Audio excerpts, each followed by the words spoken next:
Halo Sobat Maya, kembali lagi ke series maraton saham IPO. Nah, di video kali ini kita akan membahas tentang saham IPO Hygiene. Jadi PT EcoCare Indo-Pasifik atau Hygiene ini didirikan pada tahun 2006 dan merupakan perusahaan yang bergerak di bidang industri support service dengan pola kontrak servis jasa pengelolaan kesehatan dan kebersihan, yaitu hygiene and sanitation dalam ruangan dan ruang toilet pada suatu gedung. Nah, jasa utama dari Hygiene ini adalah jasa pengelolaan dan penyewaan alat-alat higienitas dan sanitasi ruangan beserta produk pendukungnya. Contohnya tuh seperti dispenser tisu, sabun digital, pengering tangan, penyegar udara, pembersih digital, keset, serta tempat sampah sanitasi. Nanti kita akan lihat di belakang untuk contoh-contoh produknya. Nah, saat ini Hygiene juga memiliki dua entitas anak nih Sobat Maya, yaitu Tukang Bersih Indonesia yang bergerak dalam bidang jasa kebersihan atau cleaning service dan juga PT Indo Citra Pasifik yang bergerak dalam bidang jasa pengendalian hama atau pest control. Sampai dengan prospektus ini diterbitkan, Hygiene ini memiliki lebih dari 24 cabang di seluruh Indonesia. Nah, ini adalah produk-produknya dari Hygiene. Ini contohnya ada dispenser tisu multilipat, lalu ada sabun digital, terus ada pengering tangan, lalu ada penyegar udara, pembersih digital, terus ada tempat sampah, dan juga keset. Lalu selain produk-produk ini, Hygiene melalui perusahaan anak juga ada jasa cleaning service ya Sobat Maya. Nah, ini aplikasinya namanya aplikasi tukang bersih. Ada di Play Store dan juga App Store. Cuma kalau misalnya saya lihat sih ini agak kurang familiar ya. Kayak di Play Store juga ini di downloadnya belum terlalu banyak. Bagi Sobat Maya yang udah pernah nyobain jasa dari tukang bersih ini, coba share di kolom komentar ya. Lalu selain itu, Hygiene juga punya jasa pembasmi hama atau pest control. Nah, ini foto-fotonya ya. Harusnya Sobat Maya juga udah familiar ya. Oke, lalu ini adalah laporan kinerja dari Hygiene. Kalau misalnya kita lihat nih Sobat Maya, dari tahun 2020 hingga tahun 2022, ini pendapatannya selalu naik ya dari tahun ke tahun. Dan most likely di tahun 2023 pun pendapatannya akan naik dibandingkan dengan tahun 2022. Lalu misalnya kita lihat dari sisi laba bersih, di tahun 2020 ke tahun 2021, memang terjadi sedikit penurunan laba bersih ya. Tapi di tahun 2022, laba bersihnya langsung meningkat 50%. Dan most likely di tahun 2023, laba dari Hygiene ini juga akan meningkat ya dibandingkan dengan tahun 2022.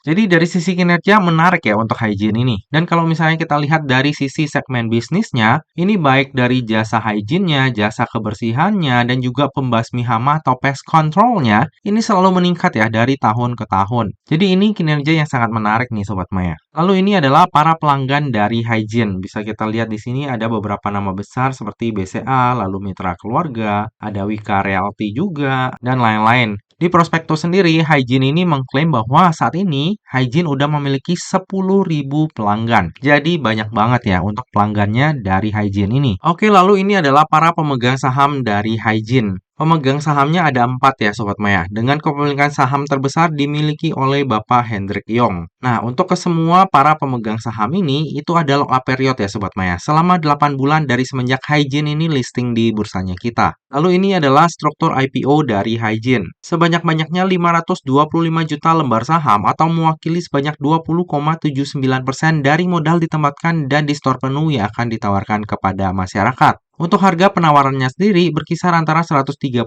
hingga 145, sehingga dana yang akan diraup dari IPO ini adalah sebanyak-banyaknya sebesar 76 miliar. Lalu dana IPO tersebut akan digunakan untuk tujuan-tujuan sebagai berikut. Yang pertama, sekitar 13,5% ini akan digunakan untuk pembelian gudang dari pihak terafiliasi, yaitu Bapak Hendrik Yong. Lalu tujuan yang kedua, sekitar 49,2% ini akan digunakan untuk modal kerja. Lalu tujuan yang ketiga, sekitar 18,5% ini akan digunakan untuk belanja modal. Lalu tujuan yang keempat, sekitar 10,8% akan digunakan untuk penyetoran modal kepada perusahaan anak. Dan tujuan kelima juga sama ya, digunakan untuk penyetoran modal kepada perusahaan anak. Nah, untuk tujuan penggunaan dana IPO-nya ini ya cukup bagus lah ya Sobat Maya. Masih ada sebagian kecil dana yang dipakai untuk belanja modal. Walaupun ada juga nih ya sebagian kecil dana yang dipakai untuk transaksi afiliasi. Tapi ya secara overall oke lah. Lalu yang akan menjadi underwriter di IPO-nya Hygiene ini adalah PT KGI Sekuritas Indonesia atau dengan kode brokernya HD. HD ini lumayan sering ya Sobat Maya di tahun 2023 mengawal saham IPO. Tapi nggak ada satupun yang HD ini menjadi underwriter tunggal. Jadi coba nanti kita lihat ya di IPO-nya Hygiene ini apakah HD ini akan menjadi underwriter tunggal atau nanti join juga dengan yang lain.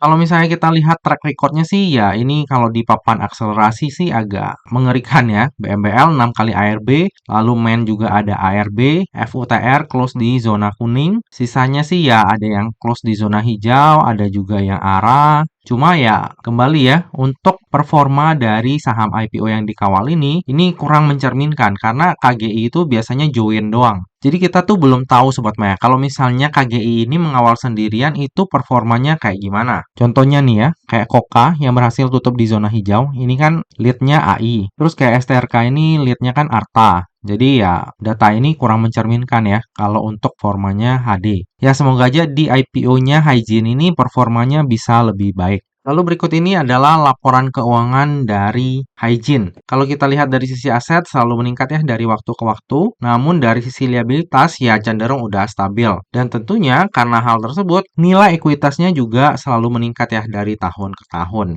Nah, bagi Sobat Maya yang concern terhadap daftar efek syariah, jika kita lihat dari sisi rasio hutang dan juga sektor usahanya, maka Hygiene ini akan masuk ke dalam daftar efek syariah. Lalu berikut ini adalah valuasi dari Hygiene. Jadi saya bikin di rentang harga IPO-nya ya Sobat Maya, di antara 135 hingga 145. Nah, jadi nantinya jika Hygiene ini listing di harga terendahnya, maka APR-nya itu akan berada di 22,61 kali dan PBV-nya di 2,29 kali. Sementara market cap-nya berada di 340 miliar. Lalu jika nantinya Hygiene ini listing di harga tertingginya, maka APR-nya akan berada di 24,28 kali dan PBV-nya di 2,38 kali dengan market cap sebesar 366 miliar. Secara valuasi ini tergolong murah ya untuk ukuran saham IPO nih Sobat Maya. Jadi harusnya masih ada potensi kenaikan ya di saham IPO-nya Hygiene ini. Oke, dari tadi udah banyak hal yang kita bahas, sekarang tiba juga kita ke bagian kesimpulan. Kesimpulan yang pertama, secara bisnis, menurut saya pribadi, Hygiene ini sebagai salah satu pemain utama di industri ini masih punya potensi ya untuk bertumbuh di masa mendatang. Lalu baik dari sisi pendapatan dan juga laba usahanya, ini juga cenderung meningkat ya dari tahun ke tahun. Kesimpulan yang kedua, valuasi dari Hygiene tergolong murah ya untuk ukuran saham IPO. Untuk tujuan penggunaan dana IPO-nya juga cukup bagus, ya walaupun memang ada sebagian dana yang dipakai untuk transaksi afiliasi. Kesimpulan yang ketiga, underwriter dari IPO-nya Hygiene adalah HD.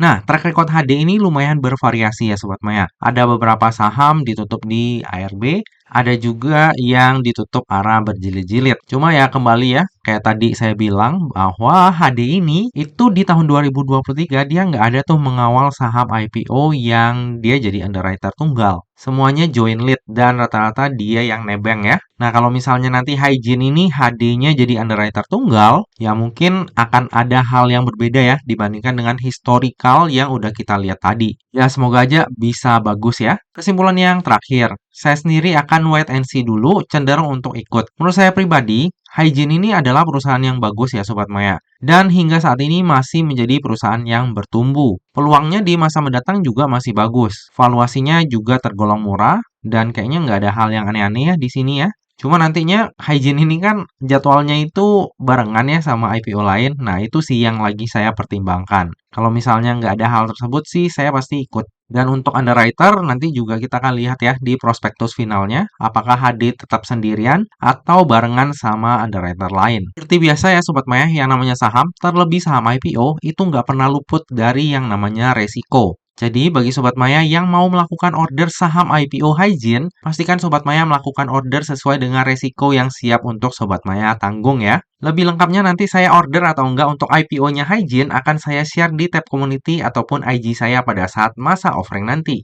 Nah Sobat Maya, demikianlah video review saham IPO Hygiene. Semoga aja video ini dapat bermanfaat bagi Sobat Maya semuanya dan dapat menjadi bahan pertimbangan nih. Apakah nantinya Sobat Maya mau membeli saham IPO Hygiene atau enggak? Nah Sobat Maya, demikianlah video kali ini. Akhir kata, jangan lupa untuk selalu jaga kesehatan, jangan lupa untuk selalu bahagia, dan semoga perjalanan investasi kita selalu cuan bareng-bareng ya. Sampai jumpa di video review saham IPO selanjutnya. Dah.